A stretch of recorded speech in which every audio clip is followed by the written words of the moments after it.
Hello everyone, welcome to GRIS Academy Daily Editorial Analysis. My name is Harish Amiti and I am presenting you editorials from the Hindu dated 21st October 2023. So these are our topics for discussion today. Let us start. So our first article for discussion today is India-Canada relations. So recently there is a downfall in India-Canada relations. So there was an editorial in the Hindu today. There was also another news article, same on India-Canada relations. So we will discuss both of the news articles today in our editorial analysis. So this is the editorial, worsening India-Canada ties. So the author is saying, recently for various reasons, which we will discuss, the relations between India and Canada are getting worsened.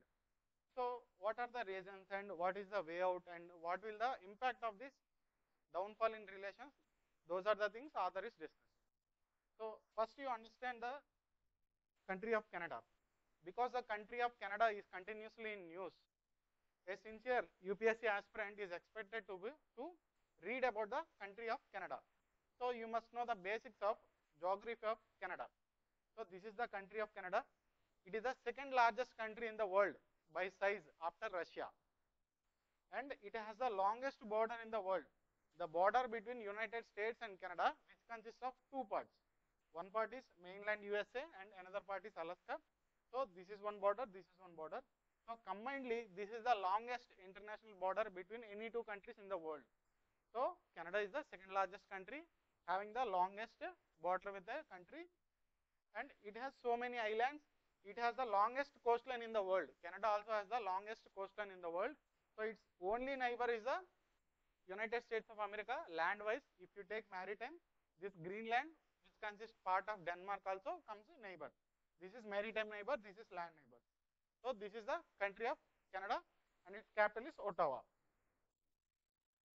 Now we are done with geography. Now let's come to relations, international relations, GS2. India and Canada have a long-standing bilateral relationship based on shared principles of democracy, human rights, rule of law, and pluralism.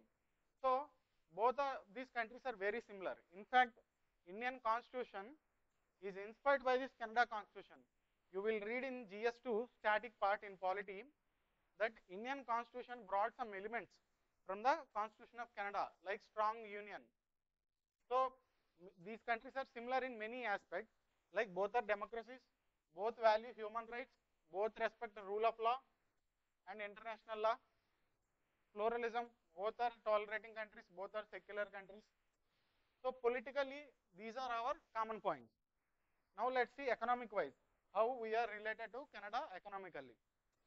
Over 1,000 Canadian companies have their presence in India, such a large number.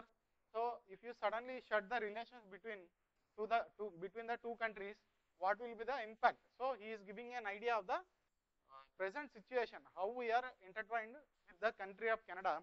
So if we stop this relation suddenly, what will be the impact? That is what the author is discussing. So we are so much related to the Canada when it comes to economic relations. Canada hosts one of the largest Indian diaspora. So this is one of the biggest reasons having strong ties between India and Canada. Canada has so much Indian diaspora. Many people have moved to Canada and made Canada their homeland, many Indians. So they are called Indian origin people. Indian origin Canadian citizens. Such a kind of Indian origin Canadian citizens are 16 lakh in Canada. Total population of Canada is almost 4 crores, very less population. Country is such a big country, but population is very less. So out of 4 crores Canadian population, people who migrated from India itself is 16 lakhs. So these people consist 3% of total Canadian population. So it is a comparatively larger number who have originated from another country. That means it shows the soft power of India and how important these Indian origin people to the country of Canada. Next, 7 lakh NRIs also reside in India, NRIs. So these people are not Canadian citizens, they are Indian citizens residing in Canada. So these are Canadian citizens, have their roots in Indian land, but these people are Indians temporarily residing in Canada. So total so much diaspora 23 lakhs. 23 lakhs diaspora of India currently resides in Canada. Next, Indian students. Many Indian students go to Canada for studies. 40% of people, 40% of students who come from other countries inside the Canada or India. So India has very strong presence in Canada. So many Indian students go to Canada for studying. This is all just to understand how important good relations with Canada. So now there is one issue plaguing between India and Canada for the past few years. Almost for the past 50-60 years, there is one issue lingering between these two countries, which right now has become somewhat bigger. That is the reason behind the downfall of the relation. So what is that issue? That issue is nothing but the Khalistan issue. The issue is the Khalistan movement. So what is this Khalistan movement? Khalistan movement is the call for a separate Sikh land, separate homeland for the Sikh people who follow the religion of Sikhism. So it is a concept originated in 1930s. So understand that it is so much earlier even than the idea of Pakistan. The idea of Pakistan originated in 1940 and it became a reality in 1947. But here is an idea for a separate homeland for Sikhs called Khalistan, but it never materialized. So this is an idea from 1930s, but not all Sikhs believe in it because many Sikh people, Sikhs from India believe that India is their homeland, whether you call it with a separate name or not. Their culture, their livelihoods, economy, everything is related to this land. Okay, we are very proud of our Punjab because why it is called Punjab? It is a land of 5 rivers. So the region of Punjab is very fertile, passing through by the 5 rivers and many important rivers of India. So if you see, Punjab is one of the region, Green Revolution very successful.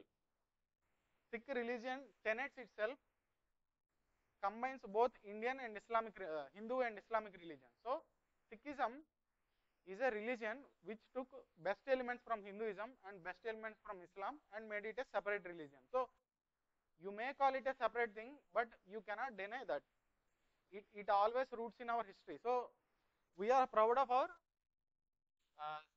Sikh people in India. So this Khalistan idea is not much successful even among the many Punjabis. So this Khalistan never got that strong support from the people of Sikh religion residing in India. Very few people, very few extremists support it. Now this idea got support from non-state actors. Like if you understand, India has divided Pakistan into two. Now after independence, if you see Indian map, this is India, this was West Pakistan, this was East Pakistan. This was the situation in 1947 when India got divided, India got partitioned.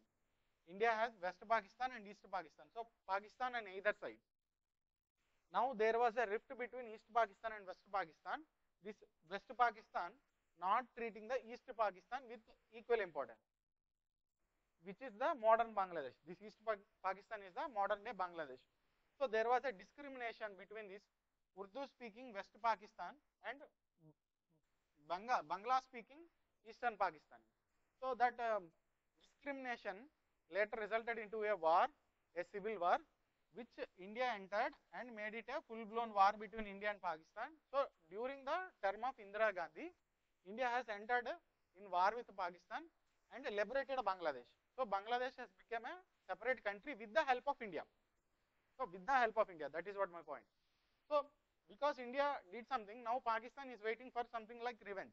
Now there is a movement in India asking for separate country, for separation from India. So Pakistan saw this an opportunity and started encouraging it through indirect ways. So it has external state and non-state actors support. So this Khalistan movement became a terrorist movement. So they are taking violent paths. They are not just demanding peacefully, they are taking violent paths. Now this Khalistani organization was declared as a terrorist organization by India, and then something called Operation Blue Star happened. Now there are some most wanted terrorists who are leading this Khalistani movement. India wants these people. India wants to control this Khalistan, and India wants these terrorists to be caught. After some time, during 1984, in 1984, when Indira Gandhi was the Prime Minister, these people went inside this golden temple. This golden temple is very important to all the Sikhs of this India. So this is the most important temple for the Sikh religion in India. So these people who are terrorists entered inside the golden temple, assuming that they are safe because no military can attack a religious place of such importance. So they are hiding inside the golden temple. India has waited, Indian armed forces waited for the approval of this Prime Minister because it is a religious place related with the sentiments of the people. So she cannot just go inside and shoot everyone inside it. So she has a moral dilemma and waited for so many days.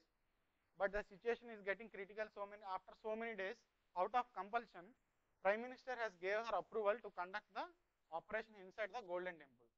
So our security forces has entered inside and eliminated all the terrorists inside the temple.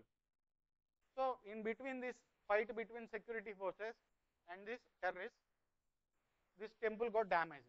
Golden Temple got damaged. So obviously the sentiments of all the Sikh people will get hurt. So see, this is the picture of the after the Operation Blue Star. So some of the Sikhs are becoming more extremist. So till now, ordinary people were comparatively neutral, but this incident got hurt the sentiments of many Sikhs in India. Unfortunately, Indira Gandhi own bodyguards who were Sikhs attacked her. Intelligence warned her that because of the past incidents, you cannot continue these people as your security guards, but still Indira Gandhi kept her trust in them. But they were already radicalized by some people after this incident. So they resorted to killing her and they shot her dead. So understand that it is very important for India also because our Indian Prime Minister was assassinated by a terrorist. Our Prime Minister was assassinated by these Khalistani sympathizers. So it is of such an important issue for in India. So after Operation Blue Star, Indira Gandhi was assassinated, and now come to the present times. Over the years, as I said, many Indians migrated to Canada and settled there, and most of these Indians were Punjabis for various historical reasons. You must have read about this Gadar movement in modern history also. So for various reasons, many people, especially from this Punjab region, went to USA and Canada and settled there. Now, most Canadians who are settled in Canada are Punjabis or Punjabi origin. Now, this idea of Khalistan, which was controlled in India later, even after Prime Minister Indira Gandhi's assassination, Khalistani movement was severely suppressed in India and it was controlled by the time of 1990s. Now, by the time of 1990s, the movement of Khalistan inside India was controlled, fully controlled. Now India was relatively safe. But after this time, now it is rising in country of Canada. Among those people of Punjab origin who got settled in Canada, now this idea is getting popularized. There were some extremists inside the Canada. Now they want to take this idea forward. This is very tricky for India because they are not inside India to regulate them or control them. They are operating in a different country and they are planning from there. So it is very difficult for India to manage it. Now, not just these people are Indian origin, they are also Canadian citizens now. Now, Canadian state has a responsibility to protect them. And because they are such a population, as I said, they are 3% of Canadian population. So they are increasing in number. So their soft power is also growing. They are becoming very powerful inside Canada. So politicians of Canada started to resort to populism. Same as in India, when our politicians want to take votes of some people, some particular section, they will resort to some unethical stances just to uh, get the support of those communities.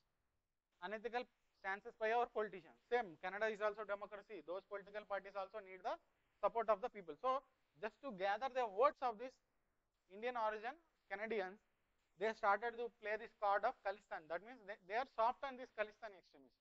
They are not arresting them for becoming that radical and preaching radicalism. They are going soft on this Khalistani supporters just to get their votes. Now this Khalistani idea is rising in Canada and it is becoming a headache for India.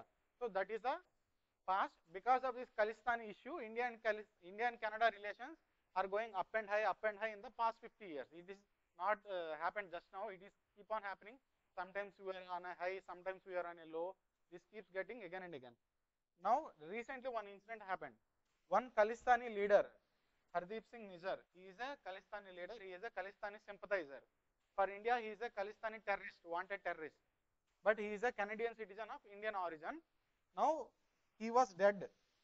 He was killed by someone recently, this year. Now, Canadian intelligence agencies, Canadian government, the intelligence of Canadian government says that it is the action of India. India has planned this killing of this Nijjar. So, India through its agents came to Canada and on Canadian soil killed a Canadian citizen. So, for them it is a violation of Canadian sovereignty. If it is true, it is a violation of Canadian sovereignty. Now, the Canadian Prime Minister himself is accusing India of violating Canada's sovereignty. But India is denying these allegations. India is not accepting this allegation. So, India is saying, I have not planned in any such thing. Canada is accusing. So, this accusation is a very big insult for India because India has not done it. India is saying it has not done it, but Canada is accusing India and tarnishing India at a global level. So, that is one of the reasons for downfall in relations.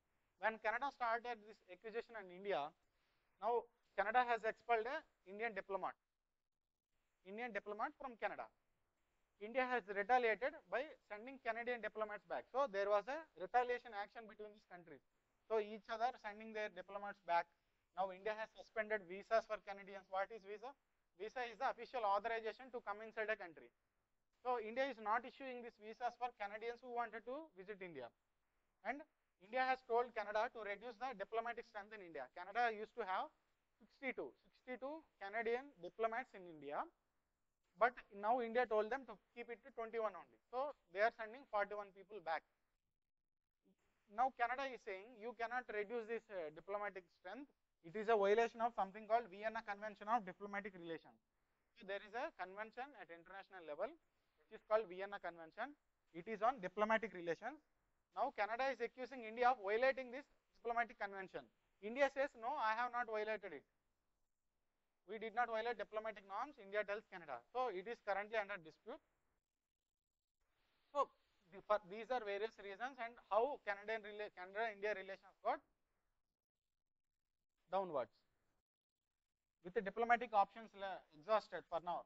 So, after this incident happened, after the accusation in India, through various back channels, that means behind the scenes, silently India and Canadian diplomats are working to resolve the issue because there will be no benefit if each other accuse each one of doing some wrong things. Both will get negativity and there is no growth. Many people will suffer. So, there is no benefit for either of these countries because of this action. So, both are trying to do it, but because of political reasons, conciliation is not being possible.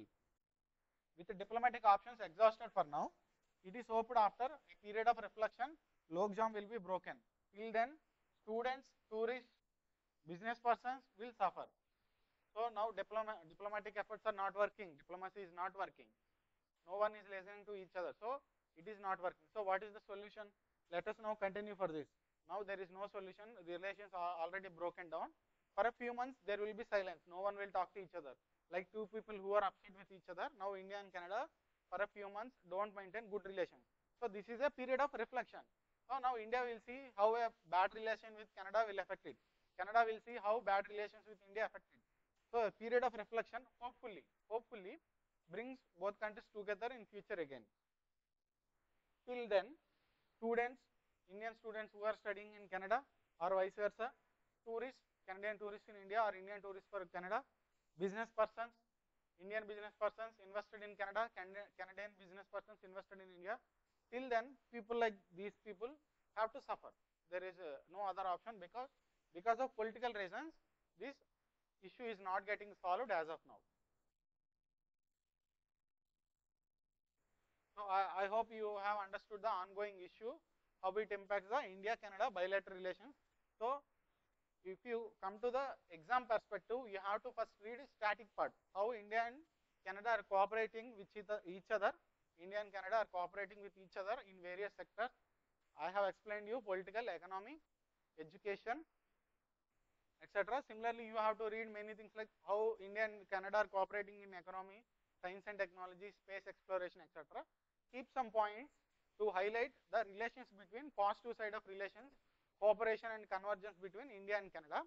Then this side of divergence, where differences exist between India and Canada, like this Khalistan issue. So you have to keep positive sides and negative sides. Positive sides which are keeping the bond, negative sides which are breaking the bond. Then you have to come up with a way forward. So you have to do that critical analysis of relations of India-Canada. Now I have linked to all of these topics. I have told you this is directly related to physical geography. We have seen the Canada geography briefly. Then effect of policies and politics of developed and developing countries on India's interest. So this is directly related to international relations GS2. Relations between India and Canada and policies of Canada, like this Khalistan issue, how it is impacting India. Diaspora, impact of Indian diaspora. GS paper 3, role of external state actors, non-state actors, how Pakistan and others are exploiting this issue, how even Canada is exploiting this Khalistan issue, which is an internal security threat for India. Ethical issues in international relations. So Canada, for its own political reasons, encouraging this Khalistan issue, which is harmful for India. So this also can be seen as a dimension from ethical issues in international relations. Here is a sample question on this topic. Please practice it. This is our last topic, referendum on Australian aborigines. First, understand that this is the country of Australia.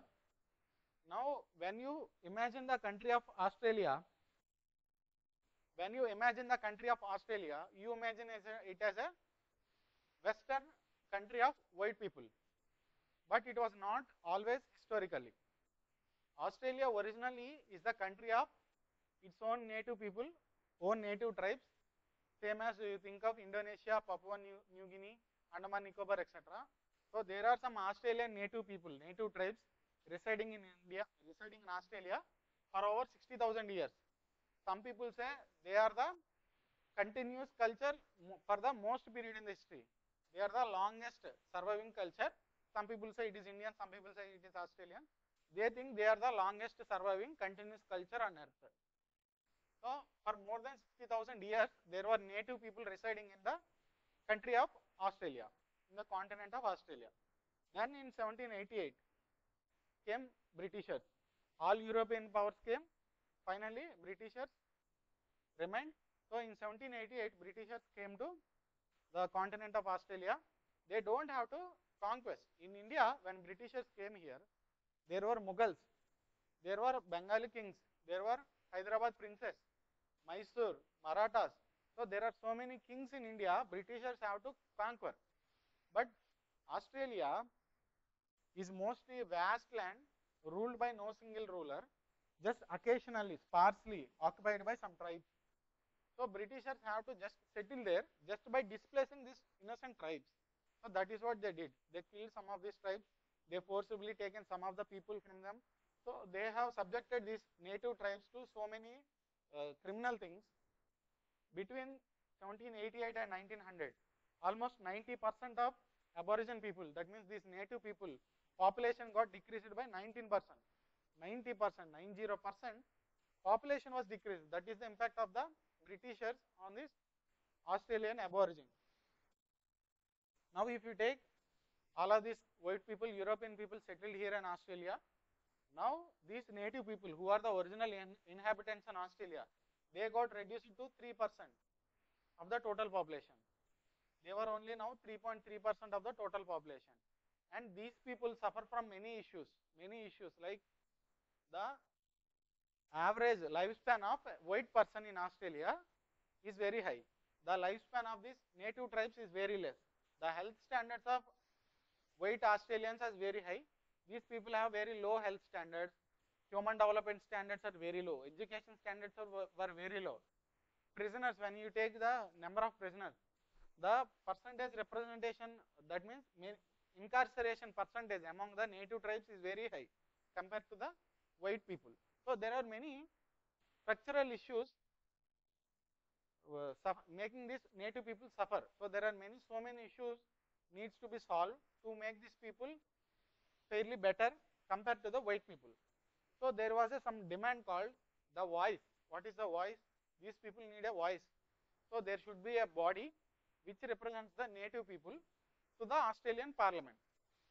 To understand the concept of voice, voice is a body which represents the native people and communicates the decisions between people and this Australian Parliament. So whatever the decision Australian Parliament might take, it takes the opinion of this voice.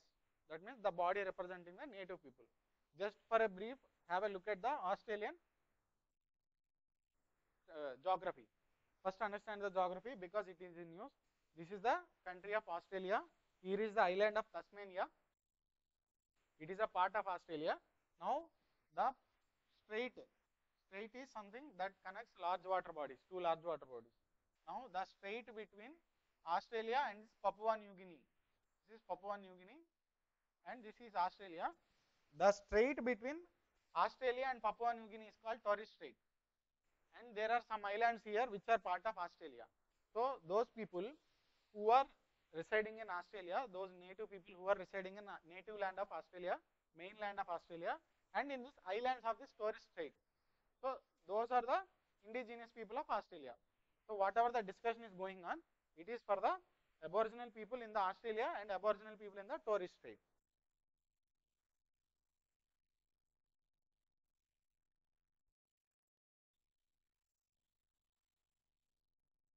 So geography I have already explained.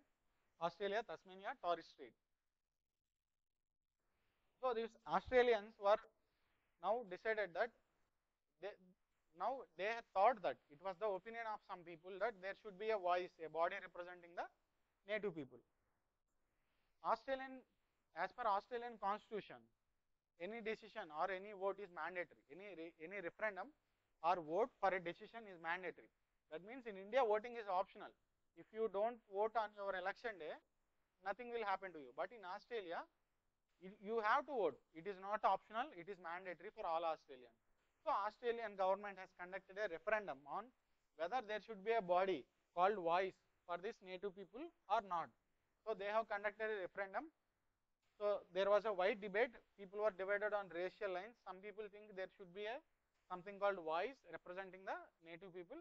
Some people say no, everyone should be equal. White people or these aborigines, everyone is equal. Now this voting was conducted. Unfortunately, this referendum was defeated. 60% of people voted no. 60% of people said no, there should not be a special representation for the aborigines. They are suffering, but like in India you see historical injustice was done to this tribal and scheduled caste communities. So to compensate for the historical injustice, we have done something like reservation. It is called affirmative action. Now it is something like that. They are asking for extra political representation, something an affirmative action of kind, but it was rejected by the Australian with 60% majority. So now in the current article, our author is saying, in the current article, our author is saying it is a missed opportunity. Australia got the opportunity to do some justice to this aborigines, but it has let go of the opportunity. It did not utilize it. So that is a existing thing. So you have to relate this news to our UPSC syllabus. I don't think a direct question will come, but indirectly it is related to many parts of syllabus. First thing, world history. As I have said, how Australia got colonized, not colonized exactly, how Europeans got settled in Australia, what was the impact on the native tribes. So it is a part of world history. How the country of Australia today came to form, that is the world history part. You will read in GS paper 1. Physical geography of Australia, because Australia was continuously in news. Now GS paper 2. The discussion is surrounding around Australian Constitution.